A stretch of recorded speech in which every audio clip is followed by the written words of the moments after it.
dei patronati in questi ultimi anni è sempre più ampio e approfondito nell'area dei paesi del Sud America. Quale l'impegno dell'Italwill in Venezuela, un paese, diciamo, dalle vicende difficili, soprattutto in questo momento? Sì, in effetti il Venezuela in questo momento sta attraversando un momento difficile, un momento che è politico, che speriamo che presto si normalizzi. Comunque la presenza del patronato in Venezuela è importante anche perché è di assistenza alle comunità italiane all'estero, e i patronati possono sopperire tutto quello che oggi manca all'Italia, al Ministero degli Esteri, per evitare delle spese che sono un bene, effettivamente non sono un peso. Questo momento dei patronati è intensa in Venezuela? Sì, oltre l'assistenza che è normale in un paese che attraversa un momento difficile, l'assistenza esiste, il convenimento tra Italia e Venezuela per quanto riguarda in materia pensionistica, c'è un'assistenza generale. È vero che l'Italwill è presente sia come patronato, è presente anche come UIM, Comunione Italiana nel Mondo, e la comunità italiana è contenta di trovare una risposta con persone preparate che è in condizione di orientarle per quello che riguarda sia il problema del Venezuela sia per quello che riguarda l'Italia. Qual è il rapporto fra il patronato Italwill e i sindacati in Venezuela? Sì, il rapporto nel passato è stato molto più profondo ed è stato molto, in questo momento è più difficile anche dovuto a questa situazione momentanea che attraversa il paese, ma il rapporto tra il sindacato e l'Italwill in Venezuela esiste anche con le istituzioni che sono normalmente aperte, anche se i paesi sudamericani un pochino sono tutti sui generis, bisogna anche adattarsi usanze e problemi che facciano nel paese. È una comunità anziana soprattutto? Sì, la comunità italiana del Venezuela è una comunità già anziana, anche perché comunque è sempre giovane rispetto a quello che potrebbe essere altri paesi, perché adesso stiamo entrando nella terza generazione.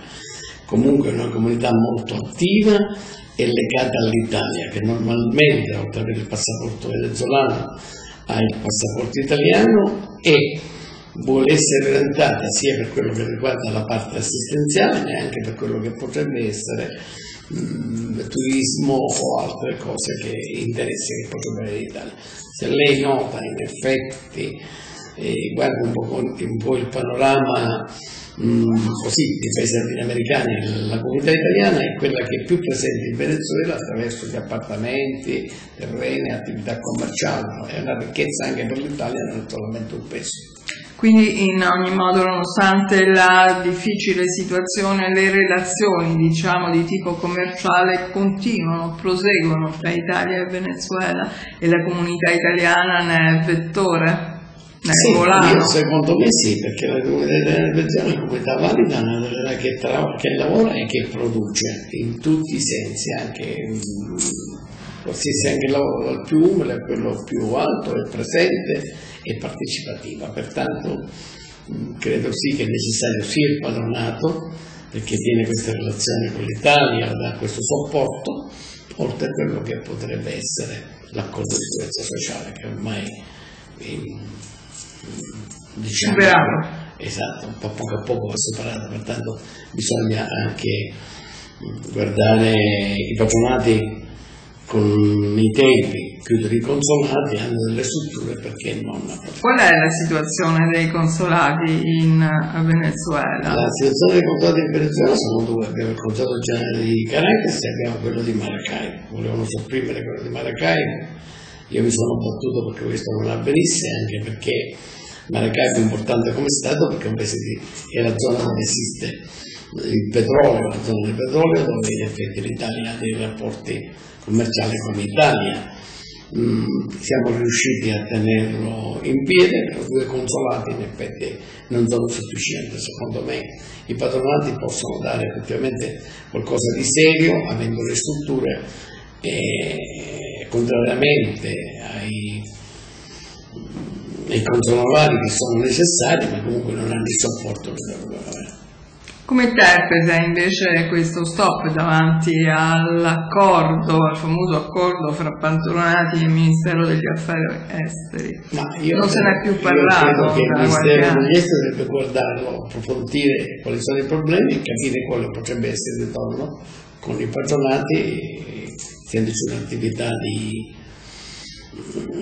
io direi che i consolati hanno delle spese eccessive solamente, le ville e il personale che hanno di affitto potrebbero ridurre i servizi attraverso le ambasciate e lasciare i servizi necessari e delegare per i patronati o eventualmente i consolati. Io credo che un modo nuovo di pensare, un nuovo modo di fare è una ricchezza per l'Italia, in quanto secondo me risparmia, una politica giusta risparmia un sacco di...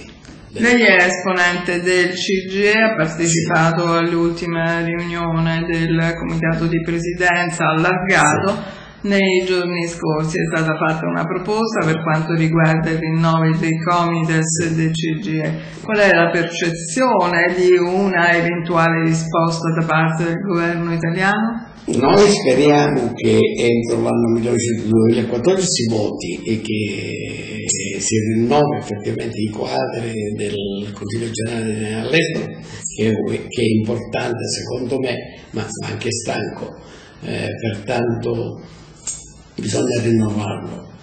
Il voto via telematica va anche bene, bisogna trovare altre alternative e che fine 2014 e 2015 effettivamente che si possa votare e si possa dare una risposta. Bisogna guardare anche sia i comites che il Consiglio Generale in una forma diversa, anche questi devono apportare qualche cosa.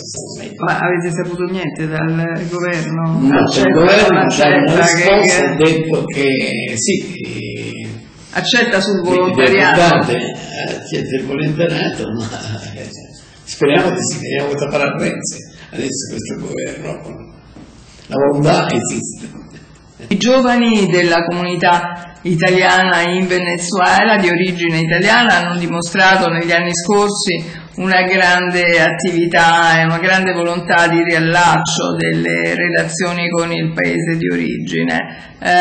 In realtà poi questa volontà, e forse per mancanza di sostenibilità di iniziative, comunque di ripresa del dialogo da parte delle istituzioni in Italia, non è andata avanti, non si è sviluppata. Eppure c'è una comunità di giovani italiani interessati a questo rapporto. È un rapporto più sentimentale di tipo culturale più che un impegno concreto? Per me non è solamente un rapporto culturale, ma potrebbe anche essere un rapporto concreto. Io in questo momento dico che sono renziano, se si riesce a fare delle riforme in Italia anche questo potrebbe essere un bel approccio con i giovani italiani in Venezuela, perché la gioventù è importante e se usata bene è ricchezza sia per l'Italia che per l'altro. In questo ecco, le ho fatto la domanda dei giovani perché l'altra domanda che segue ne è conseguente. Come esponente lei del patronato Italwil in Venezuela, ci sono dei rapporti appunto da parte del patronato, delle iniziative di contatto per seguire le attività anche dei giovani, con i giovani, cioè chiedono il sostegno del patronato? Sì, loro lo usano, si rivolgono al patronato, lo vedono come un ente che può essere utile, anche utile agli effetti dei raccordi, e in effetti sì, lo usano e chiedono. Ora bisogna sempre è l'informazione che se l'informazione arriva e il rapporto si crea, io penso che va bene. Per quanto riguarda il Venezuela, altri paesi non lo so, ma anche perché i giovani del Venezuela sono giovani attivi, sono tutte ragazze preparate che hanno studiato, che credono sia nel paese dove sono nati come quando credono all'Italia. E c'è un auspicio che lei dedica al governo italiano per sostenere e tutelare la comunità italiana in Venezuela? Io sì, questo sì, essere attento, perché la comunità italiana merita di essere attenzionata, l'ho detto anche più di una volta, è una comunità che merita, che ha dato moltissimo all'Italia, e bisogna in effetti capire in questo momento difficile che attraversa il Venezuela come poter essere presenti, il più presenti possibile.